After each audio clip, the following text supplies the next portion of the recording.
Oke, selamat siang anak-anak. Jadi sekarang kita akan belajar mengenai statistik ya. Jadi materi minggu ini kalian dapat statistik dan peluang. Oke, selanjutnya yang kita akan pelajari di statistik ini, yang pertama itu ada penyajian data, kemudian ada ukuran pemusatan data dan ukuran penyebaran data. Nah, untuk ukuran penyebaran data ini karena waktunya mepet tidak akan dijelaskan. Ya, nanti kalian juga akan dapat di kelas 9. Jadi nanti kalian bisa pelajari sendiri. Kalau ada yang nggak paham, kalian bisa tanyakan ke Miss ya.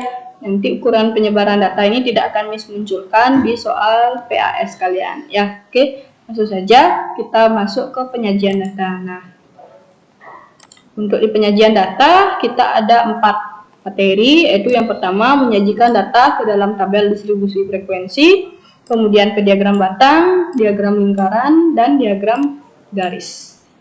Oke, lanjut ke tabel distribusi frekuensi. Nah, misalkan di sini Miss mempunyai 20 orang siswa dengan kesukaan rasa permen masing-masing. Nah, Andi suka rasa coklat, Arif coklat, dan seterusnya ya. Jadi diminta untuk menyajikan data tersebut ke dalam tabel distribusi frekuensi ya. Nanti kalau kalian sudah menyajikan di tabel distribusi frekuensi ini, kalian akan lebih mudah melihat berapa orang yang menyukai susu, berapa orang yang menyukai coklat, berapa orang yang menyukai kopi, dan sebagainya. Oke, jika disajikan ke dalam bentuk tabel distribusi frekuensi, maka akan tampil seperti ini ya penyajiannya. Nah, caranya yang pertama kalian kelompokkan dulu jenis-jenis. Artinya kalian lihat jenis-jenis rasa permen yang mana saja yang disukai oleh responden ya, anak-anak 20 anak tersebut. Kemudian kalian turus itu artinya hitung satu-satu. Misalkan coklat ada berapa, kan kita hitung 1, 2, 3, 4, 5. Berarti nanti diturus 5 garis kayak gini ya. Nanti ada 5 orang yang menyukai coklat. Susu ada 4 orang, jeruk ada 4 orang, dan seterusnya ya, sehingga di total frekuensinya menjadi 20. Nah, kalau misalkan nanti jumlahnya banyak, ini kan cuma 5, banyak ininya, banyak yang penyuka. Saya ada sekitar 15, nanti kalian boleh turusnya seperti ini. Jadi dikelompokkan 5 dia. 4, nah 5-nya di sini, berarti itu 5. Terus 6, 7, 8, 9, 10. Kayak itu. Berarti kalau ada 2 kelompok kayak ini, berarti ada 10 orang kayak gitu ya. Yaitu cara penyajian tabel distribusi frekuensi. Jadi gampang ya. Kemudian selanjutnya ke diagram batang. Nah, dari tabel distribusi frekuensi ini kalian disuruh menyajikan lagi ke dalam diagram batang. Nah, caranya kalian pertama buat dulu garis tegak lurus seperti ini ya. Yang ini namanya yang datar itu sumbu X, dan yang tegaknya namanya sumbu Y. Nah, untuk di sumbu X kalian tulis jenis permen yang disukai, misalkan coklat, di situ susu, di situ jeruk, di situ kopi, kemudian mint, kemudian stroberi. Nah, untuk jaraknya yang ini garis-garisnya yang ini harus sama ya. Misalkan kalian mengukur di penggaris 1 cm, berarti ke sini juga 1 cm, 1 cm, 1 cm, 1 cm ya, biar rapi. Kemudian untuk yang di sini kalian tulis frekuensinya. 2, 3, 4, 5. Nah, di sini frekuensinya kan dari 2 sampai 5, tapi kalian tetap harus tulis dari 1. Kalau misalkan nanti frekuensinya banyak, misalnya ada sampai 50, nanti bisa kalian pakai skala 10. Berarti kalian mulainya dari 10, 20, 30, 40, 50 dan sebagainya ya. Jadi di sini juga jaraknya harus sama. Kalian harus nulisnya 1 cm di penggaris. Jadi kalian buat nanti 1 cm 1 cm ya. Kayak gitu. 4, 5. Nah, kemudian coklat ada 5, berarti kalian buat batang 5 di pas angka 5-nya kayak gitu. Kemudian susu ada 4, berarti di 4-nya kalian pakai patokan. Nah, seperti itu ya. Nah, dan seterusnya sampai di stroberi. Oke, lanjut ke diagram garis. Nah, diagram garis ini hampir sama kayak diagram batang ya. Kembali ke diagram batang, sama gini, buat dulu dia garis tegak lurus, kemudian untuk yang di sumbu X-nya kalian buat rasa permen yang disukai, di sumbu Y-nya kalian buat frekuensinya.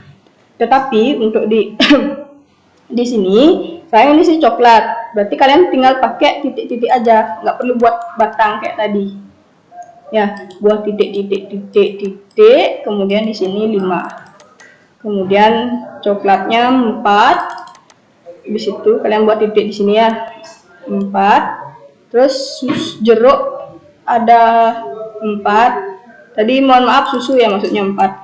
Kalian buat titik seperti itu, boleh kalau misalnya biar pas kalian ambil dari bawah titik biar pas di 4-nya. Kemudian setelah kalian selesai membuat titik seperti itu, kalian hubungkan dengan garis. Nah ini 4, kemudian dari sini ya, dari sini ke sini ke sini, kemudian 3 berarti turun. Nah kan susunya minnya kopi dengan jeruk sama, kemudian minnya 2. Nah kayak gitu ya, kalian nanti paskan, nanti dia jadinya dia garis ya, kayak gitu. Oke, selanjutnya diagram batang, diagram garis sudah.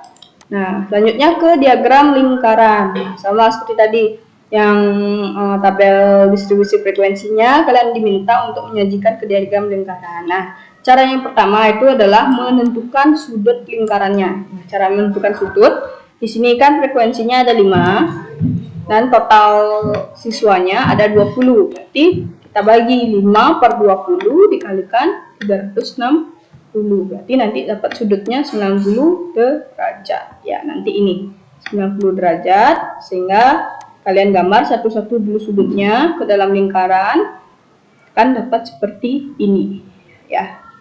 Oke, selanjutnya menentukan banyak responden diagram lingkaran jika diketahui sudutnya. Nah, kayak tadi misalkan banyak orangnya nggak diketahui, sekarang diminta untuk menentukan banyak orangnya jika dilihat dari sudutnya aja. Nah sudutnya kan ada 90 derajat, berarti 90/360 kali total siswanya 20, berarti didapat yang menyukai coklat nih, warna yang ini kan coklat, itu ada 5 orang kayak gitu ya. Oke, selanjutnya di ukuran pemusatan data. Nah ukuran pemusatan data ini ada min atau rata-rata, kemudian median dan modus ya. Di sekolah dasar sebenarnya kalian sudah dapat tentang statistika ini, cuman mungkin kalau disajikan di tabel distribusi frekuensi itu tidak diajarkan, cuman di data di data-data yang misalkan data-data pecah itu 2, 3, 4 diminta menentukan rata-rata. Nah sekarang bagaimana kalau di tabel distribusi frekuensi? Sebenarnya caranya sama, cuman ada bedanya dikit ya.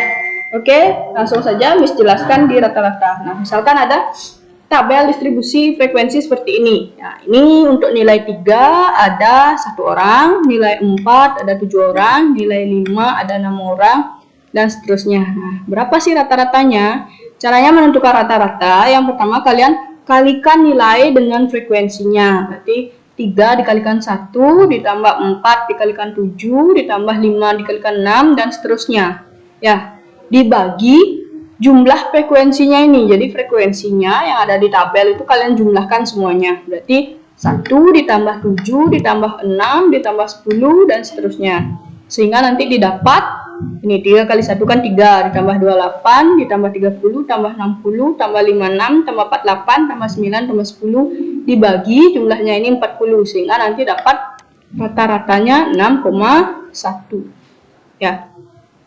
Oke, lanjut ke modus. Nah modus itu adalah nilai yang paling banyak muncul atau paling sering muncul atau frekuensinya yang paling tinggi. Nah di sini yang paling tinggi frekuensinya kan adalah nilai 6, maka modusnya adalah 6 kayak gitu ya. Kemudian median. Median itu adalah nilai tengah.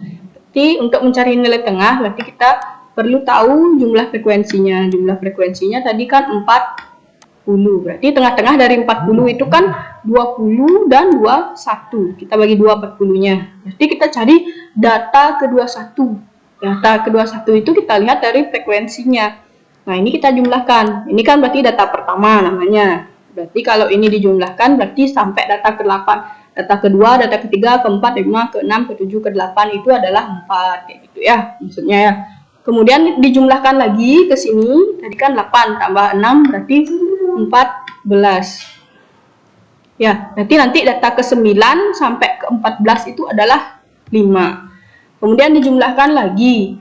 Berarti kan ada di sini 24. Nah, yang kita cari tadi kan data ke-20 dan data ke-21. Berarti data ke-20 dan 21 ini kan adalah 6 karena data dari 16 sampai 24 itu kok 16? 15 sampai 24 itu ada di 6. Berarti nilainya 6, yang ke-20 ditambah yang data ke-21 juga 6. Ini kita bagi 2 ya. Jadi sama dengan 6 tambah 6 bagi 2 itu sama dengan 6. Kayak gitu ya. Jadi itu aja materi statistik hari ini. Nanti untuk tugasnya akan Miss ketik ya. Jadi silakan dipelajari, simak videonya. Nah, untuk ukuran penyebaran data kalian bisa pelajari sendiri. Nanti kita bisa diskusikan jika ada yang kurang kalian pahami ya. Nanti untuk nilai untuk soal pasnya hanya akan sampai di ukuran pemusatan data ya. Terima kasih.